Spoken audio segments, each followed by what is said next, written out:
I start to see blood.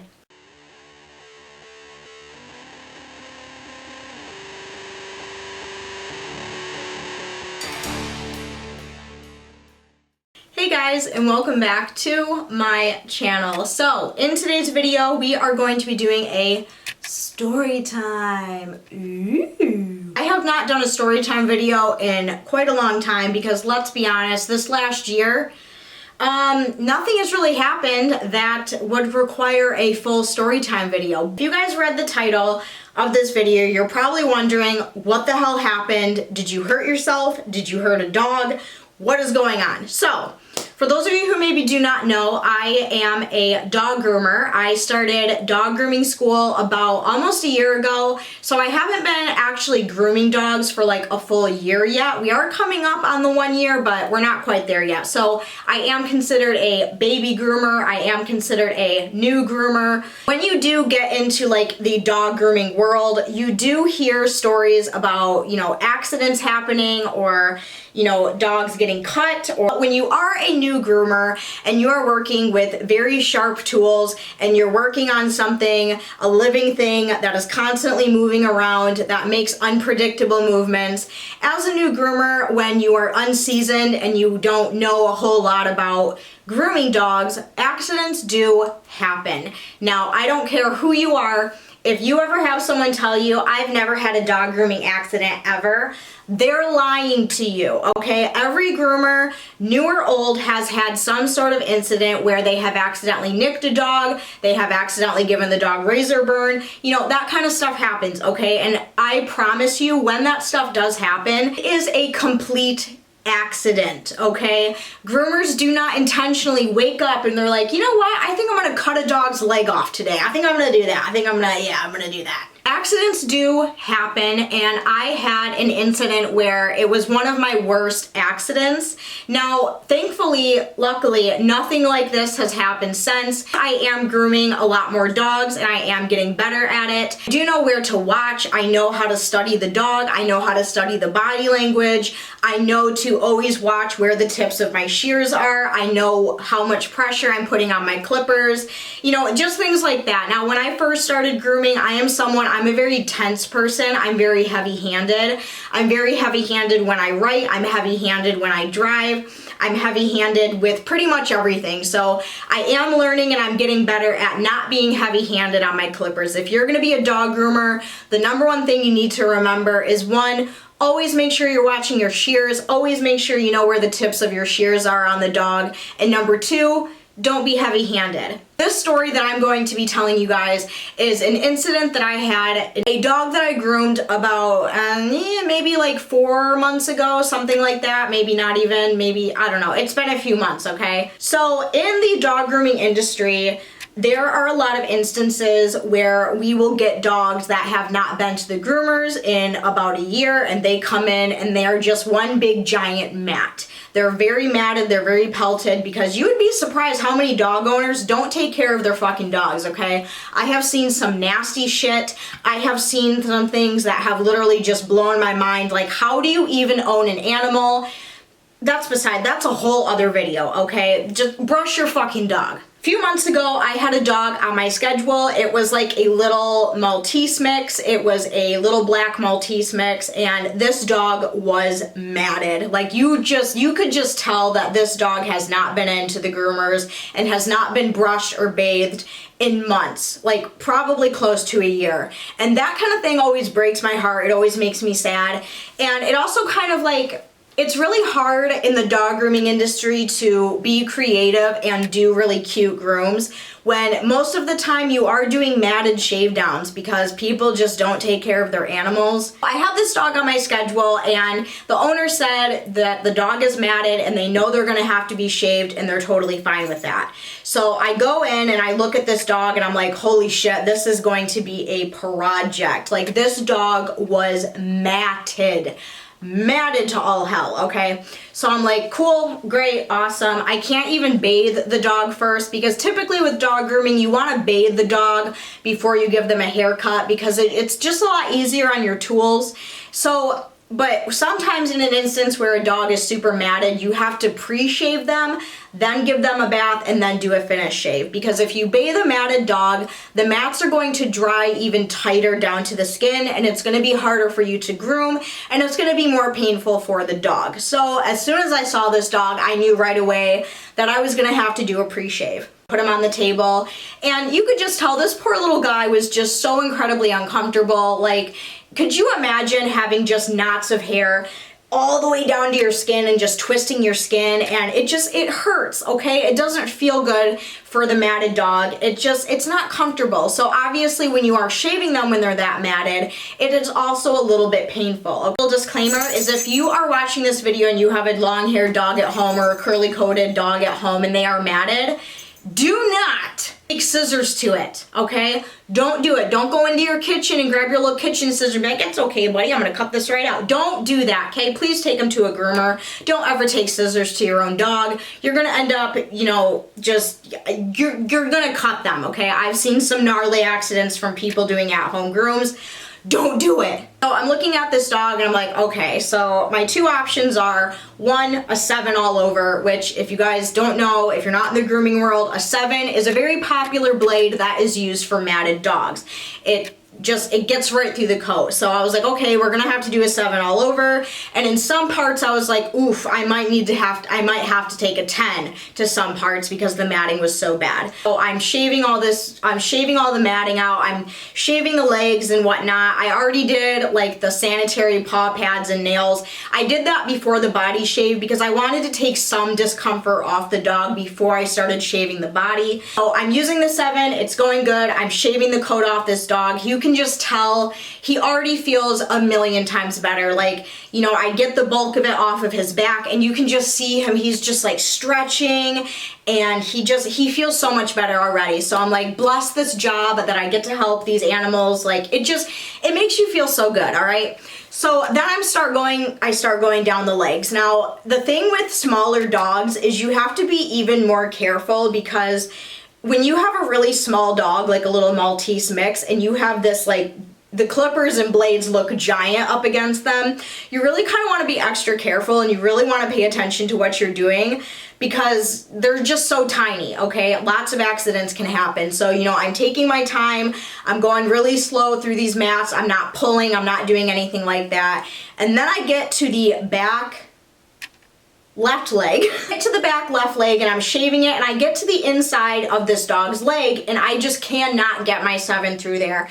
It's like, I'm doing this whole thing with my clippers. I'm like, it's not going through this fucking mat. So I'm like, okay, we're just gonna leave it alone. We're gonna move to the front legs, get those all shaved down, and we'll come back to that mess in a second. And I start to see blood all over my hand. And I'm like, what the fuck? Where's this blood coming from? So I start, like, you know, checking my hands, like, did I cut myself on accident? Because that has happened at least a million times. I literally have and keep a pack of Band-Aids in my room because I cut myself all the freaking time on accident. So, you know, I'm checking my hands. I'm like, you know, okay, did I cut myself? Like, did I scrape my hand on something? Like, what's going on? I don't see anything. All I see is just blood on my hand, okay? And I'm, like, instantly starting to freak out. I'm like, what the fuck?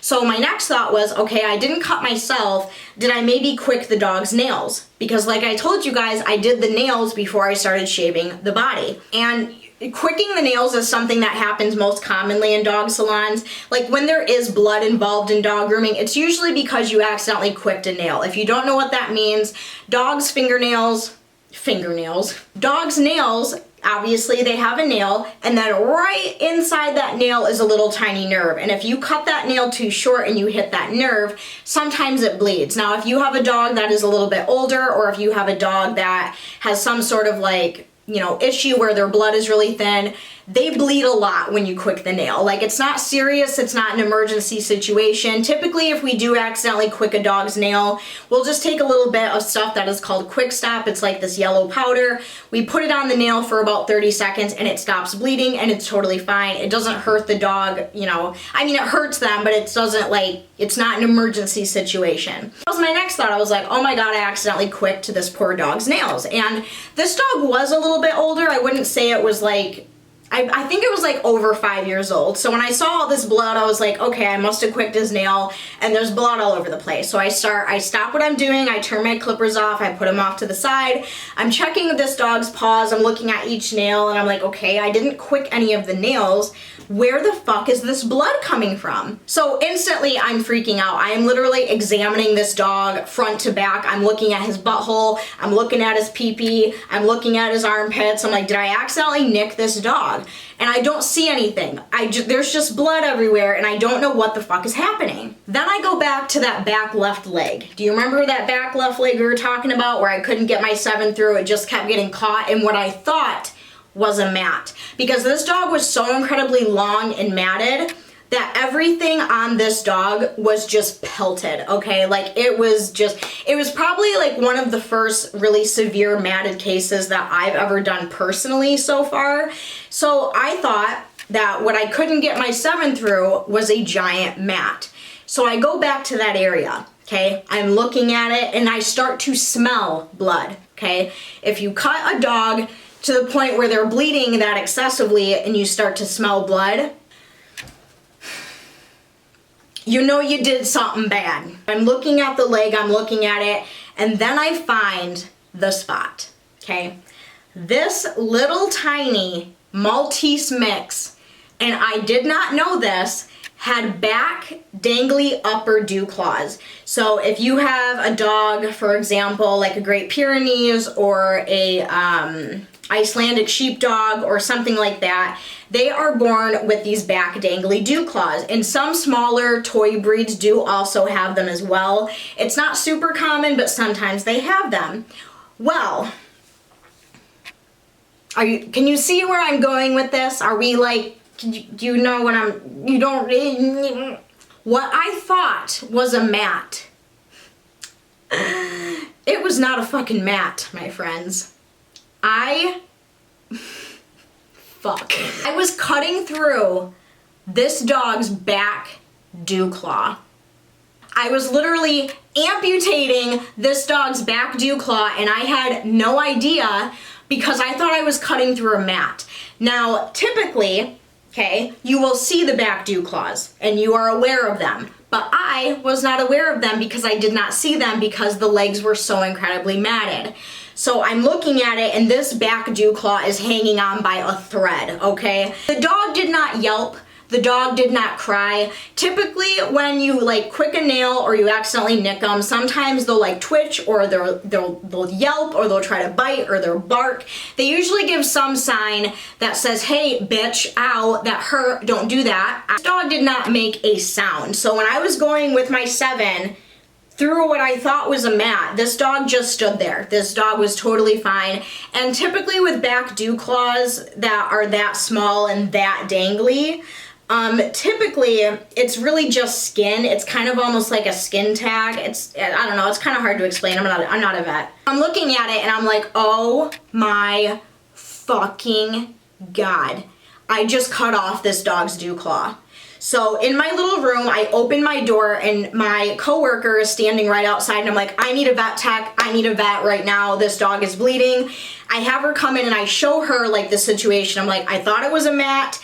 It very clearly wasn't. Look at this dog, it's bleeding. The dew claw is hanging on by a fucking thread. So she takes the dog over because thankfully, God bless, I am a groomer at a vet's office. So if there ever is an instance like that, they just take them over to the other side, to the vet side, and have them look at it, okay? And instantly when she picked the dog, I was like, okay, we need to get this dog to the other side. She picks him up, rushes him over to the other side, and you guys, the color instantly, I could just feel the color leave my face. I have never felt so bad in my life. I think I actually shed a tear because I felt so bad. It was such a total accident. There have been many not every groomer, but there have been many groomers that have a super matted dog that accidentally cut off the back dew claw, okay? It has happened before, it'll happen again, and it was a total accident. I felt so so bad. Not only did I feel bad for this poor dog, but I was like, I was talking to myself, I was like, how could you be so stupid? How did you not see that? Like, how did you not realize that? Oh my God, like, am I gonna get fired? Is the pet owner gonna rip me a new asshole? Like, what do I do? Did I just lose my job? Like, what the fuck? I don't know what to do. So I'm like pacing around the room, and she brings the dog back, and I'm like, is he okay? What do I do? Like, what are we gonna do? So basically the vet looked at the injury and said, it's okay, you know, it's not serious. She cleaned it up for me and basically said, this is why we recommend most people who have smaller dogs to get the back dangly dew claws removed, because things like this happen. Not only with grooming, sometimes if a dog is outside playing and they get that back dangly dew claw caught on something, or caught in a blanket, or caught on a toy, sometimes they can just rip them right out on their own. I have known a few dogs that have ripped their dew claws out on accident from playing, so it definitely does happen. Thankfully, the dog was going to be okay. They basically just cleaned it up and I was able to finish the groom. I was just like zoned in on what I was doing, and I made sure that it did not happen again on the other leg. Thankfully, I did not cut the other dew claw off. The bleeding did stop, obviously. The dog didn't continue to bleed. It wasn't bothering the dog, like he wasn't trying to like get at it or lick it or anything. I couldn't believe that while I was going through this, that the dog didn't make any sort of sound. I was like, how did this not fucking hurt? Like, I just cut through your skin. And then upon pickup, the pet owner was made aware of what happened. The groomer accidentally cut through the dog's back dew claw. Just keep an eye on it, and if something happens with it, bring it back in. And the pet owner was thankfully totally understanding. She was like, oh yeah, like, you know, those things have been such a nuisance, you know, whatever.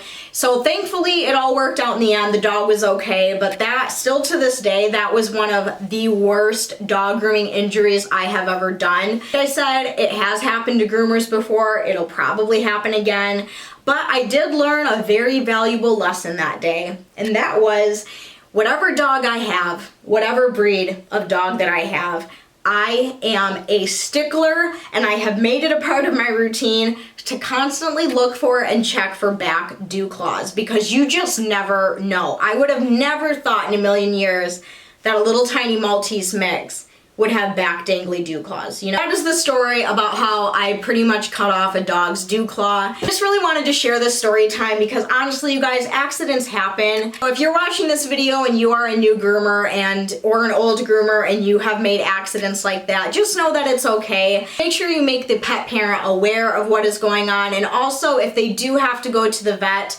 whether you are 1099 or you do work in a corporate salon, make sure that you are taking responsibility for the vet bills, or make sure you have some sort of insurance covering your ass in case there is an emergency situation where something like that happens. Hopefully you guys enjoyed this video. If you are a dog groomer out there and you have a scary accident like this, if you have ever had anything like this happen to you before and you feel comfortable enough sharing your story with me, make sure you go down and share that story with me. I would love to read it. If you are new to my channel and this is the first video of mine that you are seeing, make sure you go down and hit that red subscribe button. I do upload every 3 to 4 days here, and we do a bunch of crazy stuff on here. Piercings, tattoos, makeup, vlogs, story times, you name it, we do it here. So make sure you go down and subscribe. But as the rest of you, I love you guys so very much. Thanks for hanging out with me. Thanks for listening. Please be kind to each other in the comments. But until then, I will see you guys very soon in my next video. I love you guys. Bye. Mwah.